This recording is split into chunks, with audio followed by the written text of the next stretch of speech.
Let's say you guys take the ASVAB test and y'all do bad on it, and there's not that many job opportunities, and they only give you a set amount of jobs. Take your time. Don't feel like you have to rush to choose a job. Make sure you ask the right questions to the recruiter. This video is long overdue. This video is long overdue because I feel like you guys really want to know who I am as a person and what I do for a living and what I do besides just wear an Army shirt, because that doesn't explain really who I am and what I do in the military, in the United States Army. It doesn't explain what I do. So I decided it's time for me to actually break it down for you guys and show you and tell you what I do in the United States Army. Let's get to this video. I enlisted in the United States Army August 31st, 2020. And when I took the ASVAB test the first time, I did not score high enough to where they had a lot of job opportunities, and I only had two job offers. And the two job offers were Cavalry Scout and 92 Fox. Now, I was told, I called my brother back home. He said, do whatever makes you more comfortable, do whatever makes you feel like you could do it for a long period of time. So I decided to stay on the logistical route, and I decided to go 92 Fox. I am a 92 Fox chart, a petroleum supply specialist. Now, a lot of people misconstrue that as a gas man, or you go to the like it's like going to the gas station and getting gas and all that other stuff. First of all, no, that's not what I do. If it's ground vehicles, I don't have to touch nothing. I just apply the petroleum products to whoever needs petroleum, and then they keep it pushing. I am like the person who just supervises and manages the distribution of all the petroleum products. Now, it's different. So you got aviation and you got ground vehicles. I do ground. I'm currently in the ground unit, so I do ground vehicles. All ground vehicles you could think about.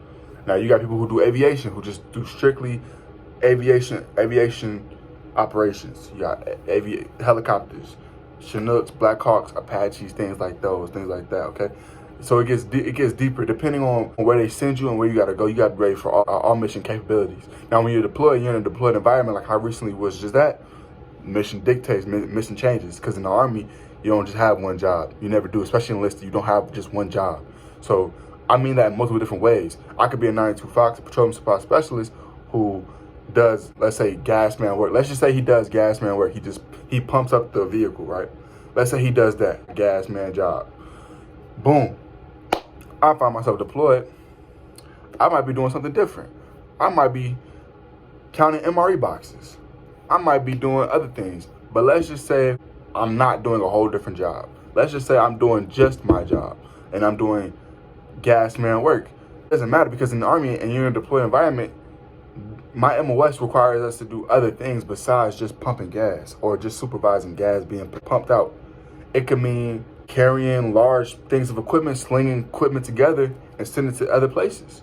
It could be other things that my job is required to do. So people who always just assume that we do nothing, we do basic work, really irritates my soul, because you don't understand how much we have to deal with, what we have to do on a day-to-day basis. My MOS is like, I feel like a perfect combination of every single job, because if a vehicle breaks down, we have to understand how to fix a vehicle. We have to understand how to do certain things, how to take care of a vehicle, how to drive vehicles. So we're like 88 mics as well. We have to learn how to drive vehicles, all types of vehicles, not just the vehicles that have 5Ks and fuel in them. We have to know how to drive the smaller vehicles to the bigger vehicles if needed. We got to learn how to maintain it. You gotta know how to shoot a weapon.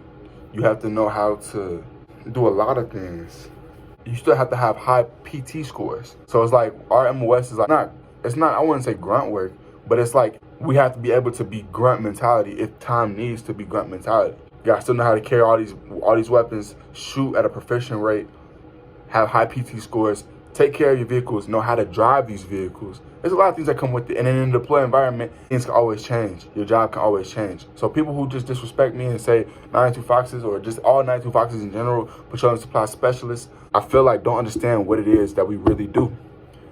And it's time for people to put not only respect on our name, but understand what we do as a living, because people just see us in the motor pool, or just see us pumping gas or giving them the nozzles, and they could pump their own gas. They just feel like we don't do anything, and they don't understand what it takes to really be a 92 Fox. It's easy to look at something from the outside when they're looking in and not know what you do. But when I tell you what we do, it's a whole different story. So for those of you guys who do not know, I am a 92 Fox Petroleum Supply Specialist. That is what I do in the United States Army.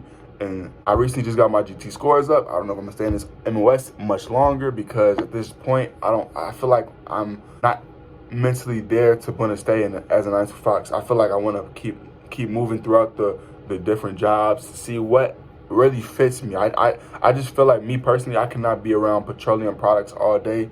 Yes, granted you can make a lot of money out of the military in this job in different industries, and I just feel like, for me personally, I just don't see myself standing around fuel all day, smelling like fuel, dealing with fuel. And now if I can get a job somewhere at the airlines and I can get those nice little benefits, then yeah, I can consider it. But I don't think me as a person would want to do that. I don't think I would be happy wanting to do that for a career. If I was to get outside the military, I wouldn't see myself doing it. Even in the military, I'm trying to change my job. And if you guys don't know, I just recently took my BSEP test, and I have my new scores up on that video. If you guys haven't checked that video out, if you guys are new, go watch that video. But I just want to let you guys know, even if you, let's say you guys take the ASVAB test and y'all do bad on it, and there's not that many job opportunities, and they only give you a set amount of jobs, take your time. Don't feel like you have to rush to choose a job. Make sure you ask the right questions to the recruiter. And when I mean ask the right questions, I literally just mean like ask everything that you want to know, and look up YouTube videos like military lifestyle, things like that, what to expect. Because I didn't know like certain things about the Army. Like an Army is PT every day. It's just understand what the military is like and what jobs are like. Because different jobs, you have different lifestyles too in the military. That makes sense.